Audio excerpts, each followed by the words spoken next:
Hi guys, welcome back to the channel golden stock trader की एक और video में आप लोगों का स्वागत है। चैनल के नाम में थोड़ा सा मैंने चेंज किया है, गोल्डन स्टॉक्स ट्रेडर अब इस चैनल का नाम है। तो पहले इसका नाम गोल्डन ट्रेडर था, तो गोल्डन ट्रेडर के नाम से बहुत सारे स्टॉक ऑलरेडी चैनल्स चल रहे हैं, तो इसलिए थोड़ा डिफरेंशिएट करने के लिए मैंने इसका नाम गोल्डन स्टॉक्स ट्रेडर कर दिया है। तो लास्ट वीडियो जो हमने किया था वो था जियो फाइनेंशियल सर्विसेज के ऊपर, और उस वीडियो में मैंने आपको एक और स्टॉक बताया था, वो था L&T फाइनेंशियल सर्विसेज। और उसी वीडियो में हमारे एक यूजर थे जिन्होंने कॉमेंट करके पूछा है और भारत पेट्रोलियम में से कौन सा बेटर स्टॉक है लॉन्ग टर्म के लिए। तो आइए चलिए उस क्वेश्चन का आंसर ढूंढने की कोशिश करेंगे हम इस वीडियो में। यहाँ पर मैंने screener.com में इंडियन ऑयल कॉर्पोरेशन और भारत पेट्रोलियम साइमल्टेनियसली खोल के रखा है। लेट्स सी इनका एक कंपेरो कर लेते हैं। मार्केट कैपिटलाइजेशन जो भारत पेट्रोलियम का है वो है 78,000 करोड़ का, और यहाँ पर मार्केट कैपिटलाइजेशन इंडियन ऑयल का 1,32,000 करोड़ का। तो दोनों ही जो है वो भारत गवर्नमेंट ऑपरेटेड है। सबसे बड़ा स्टेक जो है वो भारत की गवर्नमेंट का ही है। तो नेक्स्ट चीज देख लेते हैं पीई रेशो। पीई रेशो जो है वो भारत पेट्रोलियम का 3.86 है और यहाँ पर इंडियन ऑयल कॉर्पोरेशन का 5.53 है। बट यहाँ पर सिर्फ एक चीज को देखकर आप इसमें ये नहीं कह सकते कि भारत पेट्रोलियम जो है वो बेटर वैल्यू फॉर मनी इस टाइम पर है। और भी बहुत सारी चीजें देखने वाली हैं, जैसे कि आपको करंट प्राइस और बुक वैल्यू जो है वो यहाँ पर इंडियन ऑयल में बेटर मिल रहा है कि इंडियन ऑयल अपने बुक वैल्यू के बहुत पास ट्रेड हो रहा है, और भारत पेट्रोलियम जो कि अपने बुक वैल्यू है उससे अप्रोक्सीमेटली 40% प्रीमियम पे ट्रेड हो रहा है। और डिविडेंड यील्ड जो है भारत पेट्रोलियम का 1.1 है और यहाँ पर इंडियन ऑयल का 3.1 है। तो यहाँ पर क्लियरली भारत पेट्रोलियम को मिलता है 1 पॉइंट और इंडियन ऑयल कॉर्पोरेशन को मिलते हैं 3 पॉइंट्स। 3 कैसे? सबसे पहला मार्केट कैपिटलाइजेशन का, दूसरा अपनी बुक वैल्यू के पास है, और तीसरा इसको डिविडेंड का। और फेस वैल्यू में टाई है, दोनों का फेस वैल्यू 10 है, तो दोनों ही मल्टीबैगर्स बन सकते हैं। तो जो पुष्कर जी का क्वेश्चन था वो बहुत वैलिड है कि ये दोनों ही लॉन्ग टर्म स्टॉक्स हैं। तो कई लोग यहाँ पर सोच रहे होंगे यार कि हम डिस्कस कर रहे हैं पेट्रोकेमिकल्स को, पेट्रोल और डीजल वाली गाड़ियां तो बंद हो रही हैं, बट ऐसा नहीं है। मैं आपका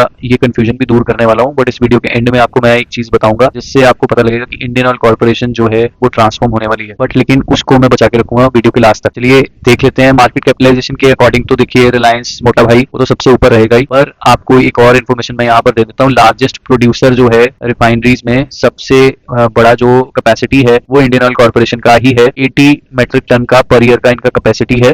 तो सबसे लार्जेस्ट, और यहीं पर अगर भारत पेट्रोलियम की हम कैपेसिटी की बात कर लेते हैं वो 35.3 के आसपास मेट्रिक टन पर ईयर के हिसाब से बैठती है। Obviously in terms of production Indian oil corporation जो है वो लार्जेस्ट ही बैठेगा सब में से। तो चलिए इनके क्वार्टरली रिजल्ट्स और प्रॉफिटेबिलिटी के बारे में एक बार बात कर लेते हैं। तो क्लियरली जैसे आप देख सकते हैं इंडियन ऑयल कॉर्पोरेशन है उसने अभी तक का अपना हाईएस्ट प्रॉफिट पोस्ट किया है जून के क्वार्टर में 2023 में। बट ये नंबर्स आप बहुत ज्यादा जो पेट्रोकेमिकल स्टॉक्स हैं इनमें मैटर नहीं करते हैं। तो it is a very good fact कि हाईएस्ट नंबर्स हैं, बट लेकिन इनके जो कैश फ्लोज हैं वो आई वुड से कि अभी इस टाइम पे सफर कर रहे होंगे। वो मैं आपको नीचे रीजन भी एक्सप्लेन करूंगा। लेट्स सी नीचे चलते हैं। नेट प्रॉफिटेबिलिटी भी अप्रोक्सीमेटली इनके हाईएस्ट लेवल्स के आसपास आ गई है। 22 मार्च में भी इन्होंने 24,000 के आसपास प्रॉफिटेबिलिटी थी। अप्रोक्सीमेटली 24,000 टिल डेट अभी इनका चल रहा है, और ऑब्वियसली ये इससे ऊपर ही एक्सीड कर जाएगा एज ए प्रेडिक्टेड कि इनका नेट कैश फ्लो इस टाइम पे नेगेटिव में चल रहा है। इसका रीजन क्या रहता है कि जो पेट्रोकेमिकल स्टॉक्स हैं उनके सभी के सभी जो प्राइजेस हैं और जो मोस्टली इनके कैश फ्लोज प्लस इनके balance sheets, profit and loss statement, सब कुछ इनका जो है वो क्रूड ऑयल जो ग्लोबल प्राइजेस चलते हैं उसके अकॉर्डिंग रहते हैं।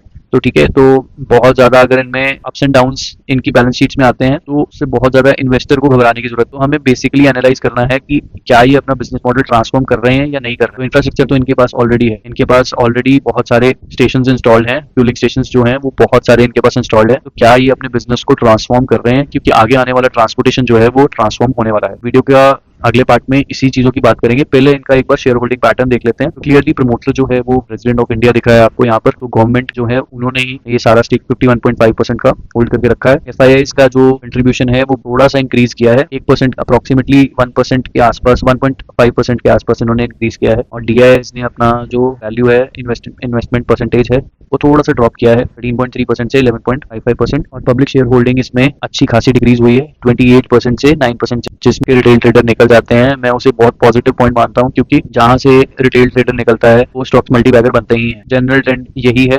तो यहाँ पर एक डिक्लाइन है, तो ये मेरे लिए एक बाइंग पॉइंट बनेगा, ये मेरे लिए एक पॉजिटिव पॉइंट है। तो भी भारत पेट्रोलियम का भी इसी तरह से एक बार गो थ्रू कर लेते हैं। Same story repeating itself. Bharat petroleum भी अपने हाईएस्ट प्रॉफिट्स के अप्रोक्सीमेटली इस टाइम पे दिखा रहा है। हाईएस्ट प्रॉफिट्स हैं इस टाइम पे टिल डेट इनके 18,000 करोड़ के चल रहे हैं भारत पेट्रोलियम के भी। And as you see cash flows जो है कभी नेगेटिव कभी पॉजिटिव। तो ये सब कुछ क्रूड ऑयल की मेहरबानी है। क्रूड ऑयल बहुत ही वॉलेटाइल ट्रेडिंग कमोडिटी है, और क्रूड ऑयल के ही प्राइसेस के अकॉर्डिंग इनके कैश फ्लोज और इनके profit loss statement, balance sheet सब कुछ चलता है। प्रमोटर होल्डिंग इसमें इसमें भी अप्रोक्सीमेटली वी वुड से, हाँ यहाँ पर पब्लिक ने अभी अभी अभी अपना स्टेक मेंटेन करके रखा है। डीआईएस का इनका स्टेक जो है वो डीआईएस ने इसमें इंक्रीज किया है और एफआईआईएस का भी इंक्रीज हुआ है। ऑब्वियसली जो प्रमोटर्स हैं वो तो आपके president of Bharat, president of India. चलिए अब हम स्टॉक के टेक्निकल चार्ट पैटर्न्स के और वीकली चार्ट के ऊपर एक बार हम देखते हैं कि वीकली क्लोजिंग हमें मिल चुकी है। वीकली टाइम फ्रेम पर आप जैसे कि देख सकते हो यहाँ पर एक इनगल्फिंग पैटर्न बना है और यहाँ पर एक शॉर्ट टर्म ट्रेड मुझे दिख रहा है कि आप जैसे ही मंडे को मार्केट खुलता है तो आप यहाँ पे बाइंग की पोजीशन बनाकर रख सकते हो इंडियन ऑयल कॉर्पोरेशन में, और इसके हाइस के आपके टारगेट रह सकते हैं अप्रोक्सीमेटली।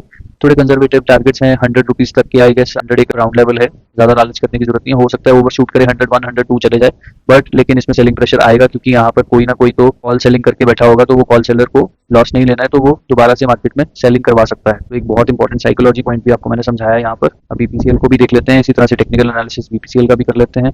सिमिलर स्टोरी जो इंडियन ऑयल कॉर्पोरेशन में हमने देखी वो बीपीसीएल में हमें दिखती हुई मिल रही है। यहाँ पे इनगल्फिंग पैटर्न है और यहाँ पर रीसेंट हाइस के आप एक बार टारगेट्स के लिए इन स्टॉक्स को देख सकते हैं। तो अप्रोक्सीमेटली 390 का कंजर्वेटिव टारगेट एक लेके चल सकते हैं आप। यहाँ 361 चल रहा है तो 30 रुपीज की अपसाइड है आपके पास। अप्रोक्सीमेटली 10% के अप्रोक्सीमेट यहाँ पर टारगेट्स के लिए आने वाले 1 से 2 हफ्ते के लिए आप इसको 15 डेज के लिए आए मुझसे 15 डेज का एक स्विंग ट्रेड आपको मैंने बता दिया। बीपीसीएल और इंडियन ऑयल कॉर्पोरेशन दोनों में आप बाइंग की पोजीशन बनाकर रख सकते हैं। स्टॉप लॉस आपका रहने वाला है इंडियन ऑयल कॉर्पोरेशन में 88.5 रुपीज का, और बीपीसीएल में आपका स्टॉप लॉस रहने वाला है कैंडल का लो जो कि है 342.7, तो स्टॉप लॉस काफी बड़ा बनने वाला है। तो अप्रोक्सीमेटली ये 1:1 टारगेट रहने वाला है। तो आप अप्रोक्सीमेटली इसको मान के चलिए कि 1:1 का एक ये ट्रेड है। चलो अब मैं आपको बताने वाला हूँ वो न्यूज जिसकी आप वेट कर रहे थे इतनी देर से, जो वीडियो देख रहे हो। तो ये है भाई वो न्यूज, इंडियन ऑयल कॉर्पोरेशन ने ग्रीन हाइड्रोजन प्लांट सेट करने शुरू कर दिए हैं। यानी कि जैसे मैंने आपको कहा था ये बिजनेस को अपने रिमॉडल कर रहे हैं या नहीं कर रहे हैं, तो ये न्यूज हमें वेरीफाई करती है कि इंडियन ऑयल कॉर्पोरेशन आगे फ्यूचर में आने वाले फ्यूचर में ग्रीन हाइड्रोजन के प्लांट्स लगाने वाला है। तो आप मेरी प्रिडिक्शन समझ लीजिए या मेरी स्टडी समझ लीजिए, मुझे लगता है कि आगे आने वाले टाइम में इंडियन ऑयल कॉर्पोरेशन के जितने भी फ्यूलिंग स्टेशन हैं जहाँ पे आप पेट्रोल और डीजल भरवाते हो, वहां पर आपको हाइड्रोजन कार जब आ जाएंगी तो हाइड्रोजन फ्यूलिंग स्टेशन बन जाएंगे। वो ये तो इंफ्रास्ट्रक्चर इनके पास ऑलरेडी है,